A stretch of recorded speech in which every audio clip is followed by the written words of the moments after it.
مبسملا ومحمدلا ومصليا ومسلما أما بعد قال الله تبارك وتعالى وما أرسلناك إلا رحمة للعالمين اللهم صل على محمد وعلى آل محمد كما صليت على إبراهيم وعلى آل إبراهيم إنك حميد مجيد اللهم بارك على محمد وعلى آل محمد كما باركت على إبراهيم وعلى آل إبراهيم إنك حميد مجيد میرے معزز دوستو، نبی اقدس صلی اللہ علیہ وآلہ وسلم کو رب کریم نے دنیا میں سراپا رحمت بنا کر مبعوث فرمایا ہے۔ حضور اقدس صلی اللہ علیہ وآلہ وسلم کی رحمت اس کائنات میں رب کریم نے بے حد و بے انتہا رکھی ہے۔ آقا نامدار صلی اللہ علیہ وسلم کی رحمت اپنوں کے لیے بھی ہے، انسانوں کے لیے بھی ہے، جانوروں کے لیے بھی ہے، جنات کے لیے بھی ہے، اور باقی جتنی معاملات میں آپ دیکھتے جائیں تو نبی پاک علیہ الصلوۃ والسلام کی رحمت کے تذکرے آپ کو ملیں گے۔ سرکار دو عالم صلی اللہ علیہ وسلم یوں رحمت للعالمین ہے کہ رسالت مآب علیہ الصلوۃ والسلام کی خدمت میں حاضر ہونے والا کوئی بندہ محروم واپس نہیں گیا۔ نبی اقدس صلی اللہ علیہ وآلہ وسلم کو رب کریم نے تمام جہانوں کے لیے باعث رحمت بنا کے بھیجا۔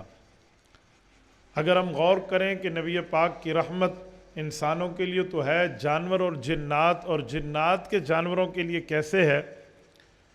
تو میں ایک حدیث پاک آپ کی خدمت میں پیش کرنے سے پہلے اس آیت کا ترجمہ پیش کیے دیتا ہوں جو میں نے سورۃ انبیاء آیت نمبر 107 پڑھی ہے، جس میں رب کریم نے نبی کریم صلی اللہ علیہ وسلم کے لیے فرمایا وَمَا أَرْسَلْنَاكَ إِلَّا رَحْمَةً لِلْعَالَمِينَ کہ محبوبم رب کریم نے آپ کو تمام جہانوں کے واسطے رحمت بنا کے بھیجا ہے۔ حضرت عبداللہ ابن مسعود رضی اللہ تعالیٰ عنہ راوی ہیں،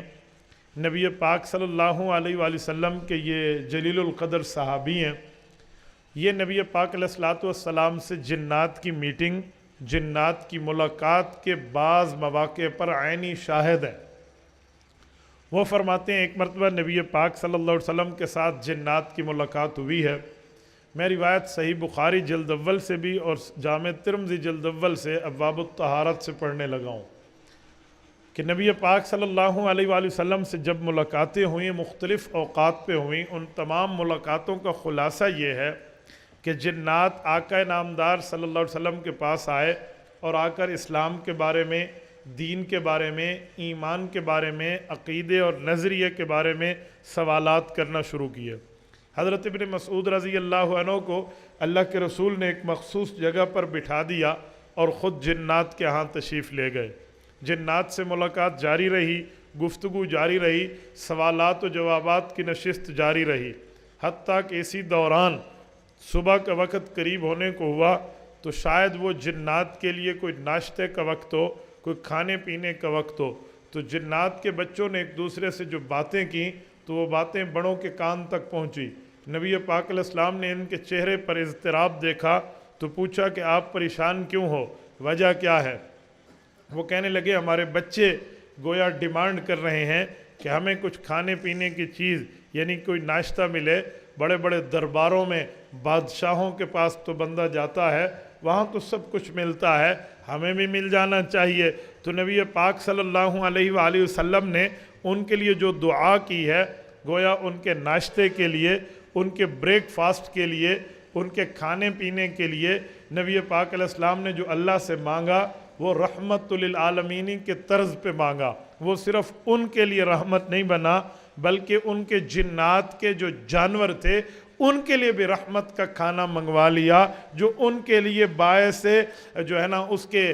حساب سے ان کی حیثیت کے مطابق ان کے کھانے کی ترتیب تھی تو وہ بھی مانگ لی۔ اور صرف اپنے سامنے بیٹھے ہوئے جنات کے لیے نہیں مانگا بلکہ قیامت تک آنے والے تمام جنات کے لیے نبی پاک علیہ السلام نے اللہ تعالیٰ سے منظور کرا لیا۔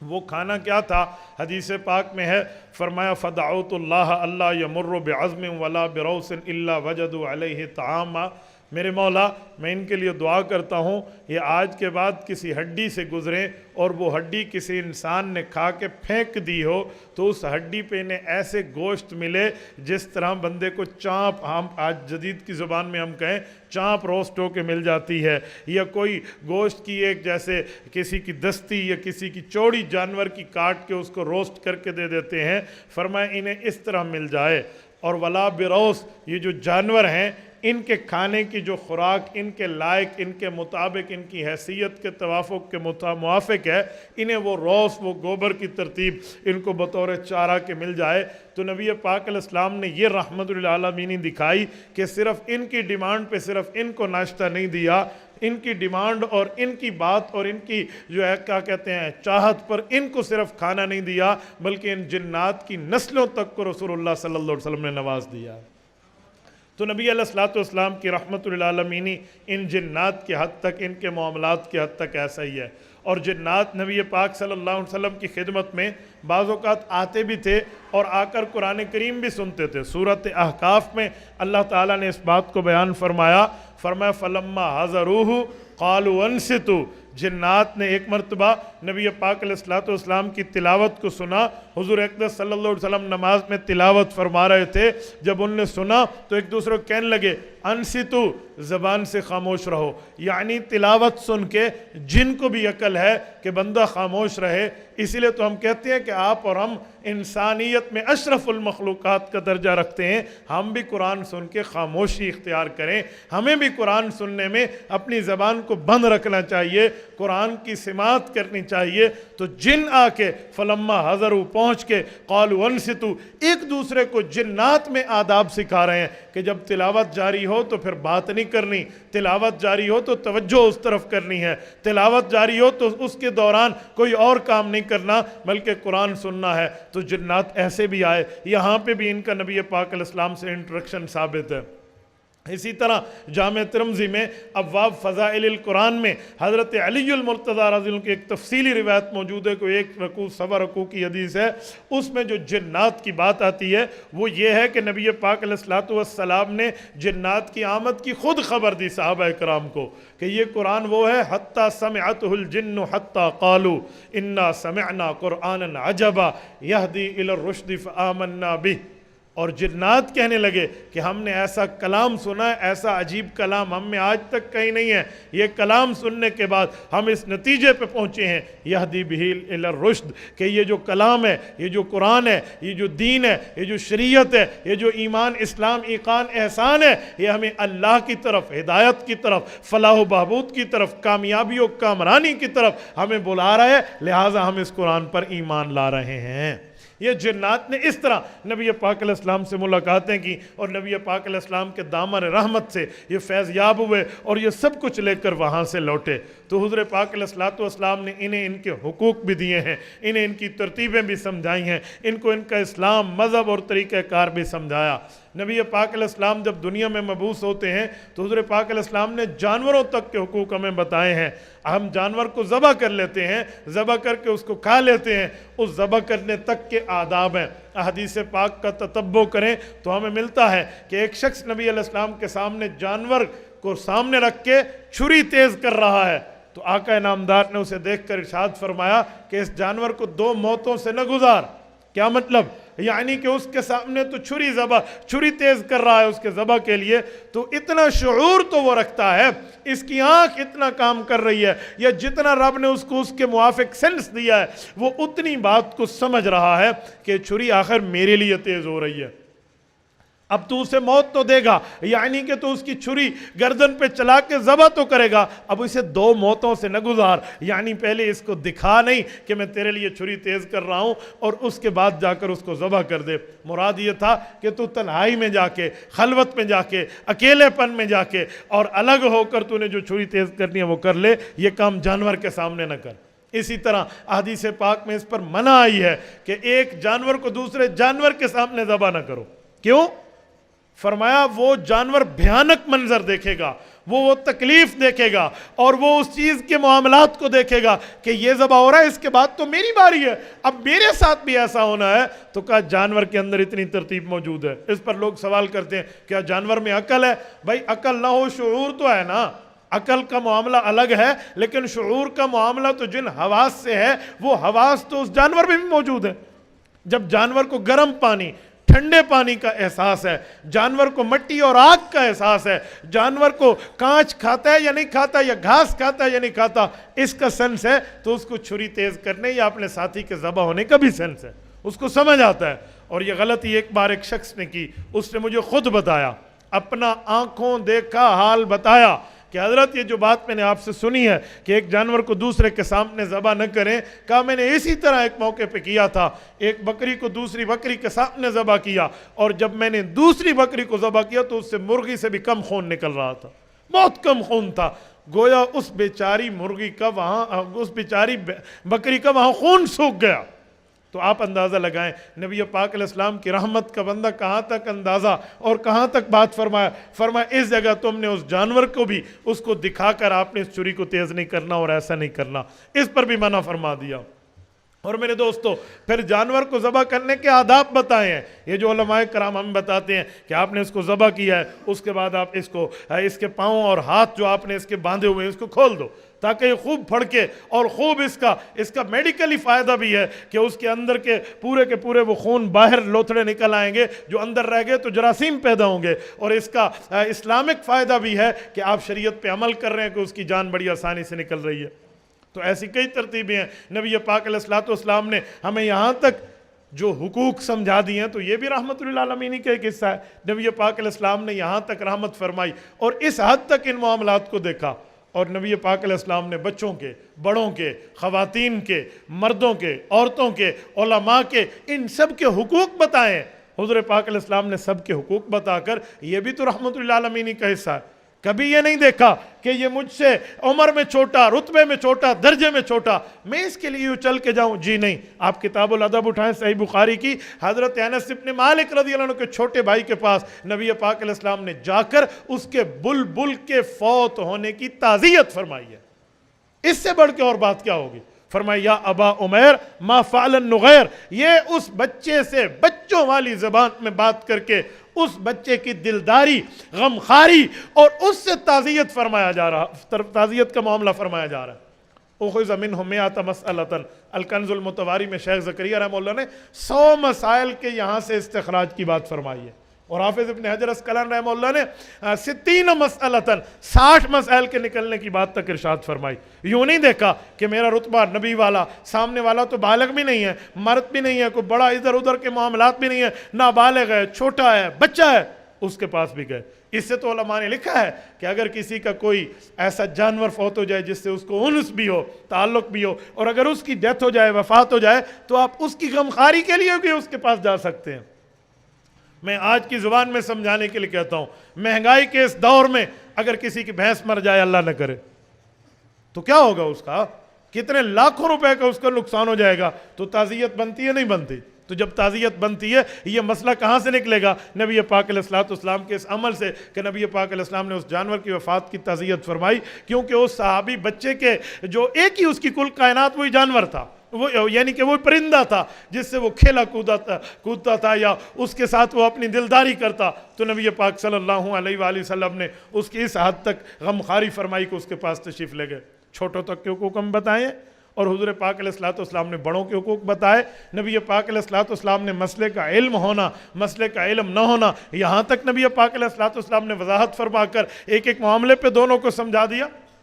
سنن نبی داؤد میں نہیں ہے کہ 2 صحابی آئے ہیں، ایک نے کہا یا رسول اللہ وقت ہو گیا تھا نماز کا، دوسرے نے کہا جی بالکل ٹھیک کہہ رہا ہے، نماز کا وقت ہو گیا تھا لیکن اس وقت ہمارے پاس پانی نہیں تھا، تو ہم کیا کرتے؟ فرمایا ہم دونوں نے تیمم کیا اور ہم نے نماز پڑھ لی، پھر اس کے بعد ابھی وقت باقی تھا کہ ہمیں اچانک کہیں سے پانی مل گیا، تو ہم نے، ایک بندے نے کہا میں نے جی وضو کر کے دوبارہ لوٹا لی، فرمایا جس نے 2 لوٹا لی اس کو ڈبل ثواب ملا، جس نے 1 مرتبہ پڑھ لی تھی پھر اس نے دوبارہ نہیں لوٹائی، اس نے سنت پہ عمل کیا کیونکہ اب تو ہو گیا اور سارا معاملہ پورا ہو گیا۔ تو نبی علیہ السلام نے پورے حقوق کی ترتیب دے کر ساری ترتیب پہ سمجھایا۔ اچھا اس حد تک سمجھایا کہ کوئی امام اور مقتدی ہو تو امام نے اپنے مقتدیوں کے ساتھ کیسے رہنا ہے. فرمایا اگر تمہیں اللہ امام بنا دے تو پھر نماز مختصر پڑھایا کرو, فرض نماز. ہو سکتا ہے پیچھے کوئی مسافر ہو, کوئی مریض ہو, کوئی خاتون ہو جس کا اس زمانے میں جیسے خواتین مسجدوں میں آتی تھی کہ وہ جو ہے نا ان کا بچہ کوئی رو رہا ہو یا کسی کی کوئی اور معاملہ ہو, تو یہ بات میں حضرت عائشہ رضی اللہ تعالیٰ عنہ نے فرمایا کہ آج اللہ کے رسول ہوتے تو منع فرما دیتے کیونکہ زمانہ بدل گیا. حضور پاک کے بعد جانے پہ زمانہ بدلا تو عورتوں کو منع کر دیا گیا. آج تو 1400 سال گزرنے کے بعد زمانہ بد سے بد حال بن گیا تو آج کیوں نہ مناؤ, لیکن اس زمانے میں اس کی وجہ تو بیان فرما دی نا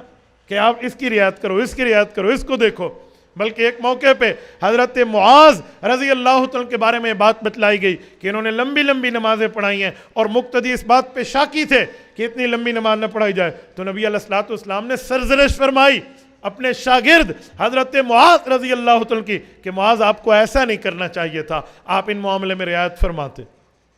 تو میرے دوستو بلکہ تحاوی میں حضرت امام ابو جعفر الطحاوی رحمہ اللہ نے شرح معانی الاثار میں روایت نہیں لکھی کہ فرمایا مجھے اگر خوف نہ ہوتا ان ضعیفوں کا, ان بیماروں کا, ان خواتین کا یا ان بوڑھوں کا مجھے خوف نہ ہوتا تو میں یہ نماز بالکل تیسرے پیر پہ لے جا کے پڑھتا, یہ اول وقت میں تو ان کے لیے پڑھی جا رہی. یعنی اس حد تک نبی پاک صلی اللہ علیہ وسلم نے آداب بتائیں اور پوری ترتیب بتائی. اب بزنس کے معاملے کو دیکھیں, جیسے بزنس رول کہتے ہیں, آج چیمبر آف کامرس میں بیٹھ کے اس پر بحث ہوتی ہے, تو یہ بھی نبی پاک علیہ الصلوۃ والسلام سے موجود ہے. حضرت حباز کو کیا فرمایا؟ فرمایا نہیں نہیں حبان یہ بات ذہن میں رکھنا, آپ کی خریداری کا لیول وہ نہیں ہے جو عام کا ہے, لہٰذا اس کے ساتھ جو خریداری کرے گا اس کو 3 دن کا اختیار ہوگا. پوری ترتیب سمجھا دی. اچھا پھر اس پہ خیار عیب بتایا, اس پہ خیار رؤیا بتایا. چیز بن دیکھے خرید لی تو کتنا اختیار ہے, چیز دیکھ کر خرید لی پھر کیا ہے. اچھا جانور کو اگلی سائڈ سے دیکھا, پچھلی سائڈ سے نہیں دیکھا, اگر وہ دودھ دینے والا جانور ہے تو پھر اس کو ایک ایک موقع پہ سمجھایا جا رہا ہے. تو کس حد تک رحمت للعالمین ہے, نبی پاک علیہ الصلوۃ والسلام نے اس ترتیب پر سمجھایا.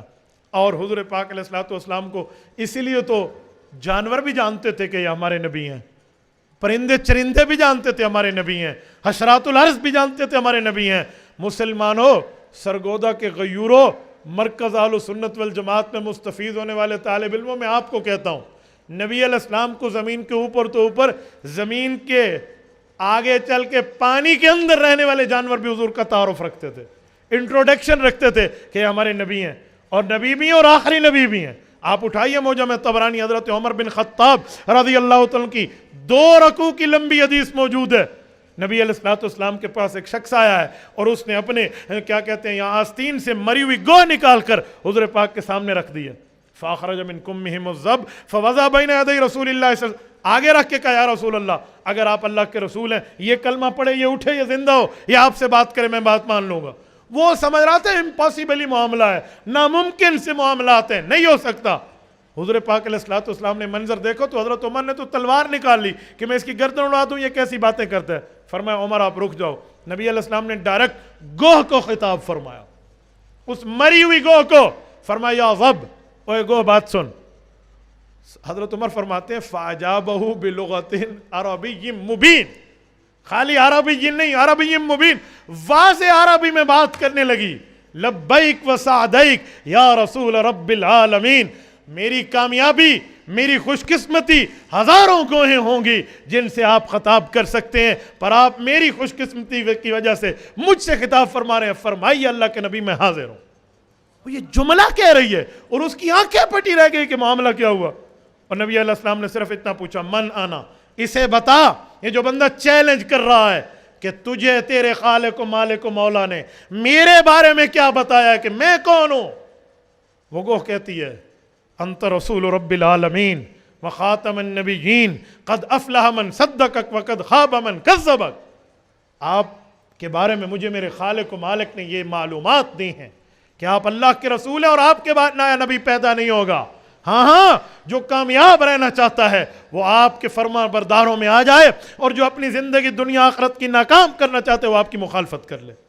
یہ میں نے صرف ایک جھلکی دی اس بات پہ کہ حضور کی رحمت للعالمین ہی تو ہے جواب میں وہ بھی پہچانتے ہیں کہ جن سے بات ہو رہی ہے وہ کون سی حیثیت کے حامل ہیں, ان کا مقام اور مرتبہ اور درجہ حیثیت و ویلیوز کیا ہے, تو وہ بھی جانتے ہیں. تو نبی پاک علیہ الصلوۃ والسلام کی رحمت تو یہاں سب تک ہے, اور حضور اقدس صلی اللہ علیہ وسلم کی رحمت اس حد تک ہے میرے دوستو نبی پاک علیہ السلام کی رحمت اس حد تک ہے کہ اللہ جس کو قرآن میں رحمت فرما دے اس میں ایسی ایسی صفات پیدا فرما دیتے ہیں جو رسول اللہ صلی اللہ علیہ وسلم سے نسبت جوڑ دیتی ہیں، نسبت اور تعلق جوڑ دیتی ہیں۔ آپ کہیں گے کیا مطلب؟ آپ انبیاء کرام میں دیکھیں، حضرت عیسیٰ علیہ السلام کو اللہ کے قرآن میں اللہ نے رحمت فرمایا ہے۔ سورۃ نمبر 19 سورۃ مریم کو دوسرا رکوع اٹھا لیں،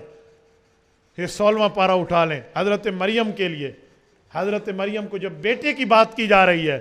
تو اس وقت فرشتے نے جو لفظ فرمایا ہے اللہ کی طرف سے وہ یہی ہے کہ رب کریم نے فیصلہ کیا ہے وَلِنَجْعَلَهُ آیَةً لِلنَّاسِ وَرَحْمَةً مِنَّا،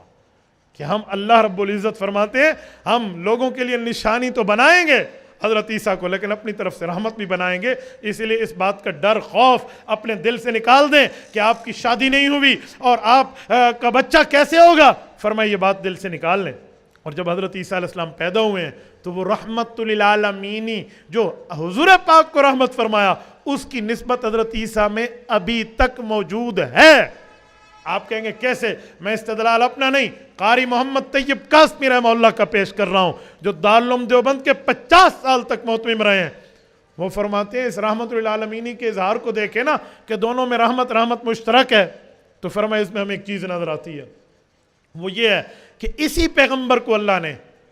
حضور پاک علیہ السلام کے بعد دجال سے مقابلے کے لیے بھیجنا ہے۔ حضرت موسیٰ کو کیوں نہیں بھیجا؟ حضرت عیسیٰ کو کیوں بھیجا گیا؟ باقی انبیاء کی بات کیوں نہیں ہوئی؟ ان کی کیوں ہوئی؟ فرمایا دجال امت محمدیہ پر فتنہ اکبر بن کے آئے گا، بہت بڑا فتنہ ہوگا، تو اللہ تعالیٰ اس کے مقابلے کے لیے اس نبی سے کام لیں گے کہ یہ رحمت للعالمین کی امت میں مسئلہ ہوا تو جس کو رحمت فرمایا ہے اس نبی کی مدد اور نصرت، اس نبی کی دین کی نصرت کے لیے بھی وہ نبی آئے جسے رحمت فرمایا گیا، حضرت عیسیٰ علیہ السلام آئیں گے۔ اور حضرت عیسیٰ علیہ السلام آ کر اس کا مقابلہ پھر اس کی کئی وجہ اور بھی دیتے ہیں۔ فرمایا نبی علیہ السلام نے فرمایا کہ حضرت عیسیٰ علیہ السلام میری قبر پہ تشریف لائیں گے، مجھے سلام کریں گے، میں جواب دوں گا۔ مسند ابی یعلا کی روایت حضرت ابو ہریرہ رضی اللہ عنہ فرماتے ہیں تو حضور پاک علیہ السلام نے فرمایا تو کاش جواب تو امتیوں کو مل جاتا ہے، حضرت عیسیٰ علیہ السلام کا نام لے کر کیوں فرمایا کہ یہ سلام کریں گے میں ان کو جواب دوں گا؟ وجہ تو اور بھی ہیں، تو فرمایا ایک وجہ وہی رحمت والی بھی ہے۔ کہا جی وہ کیسے؟ کہ حضرت عیسیٰ علیہ السلام کی والدہ حضرت مریم ہے، بغیر شادی کے رب نے امر کن سے انہیں اولاد دی ہے، ان کی شادی تو نہیں ہے،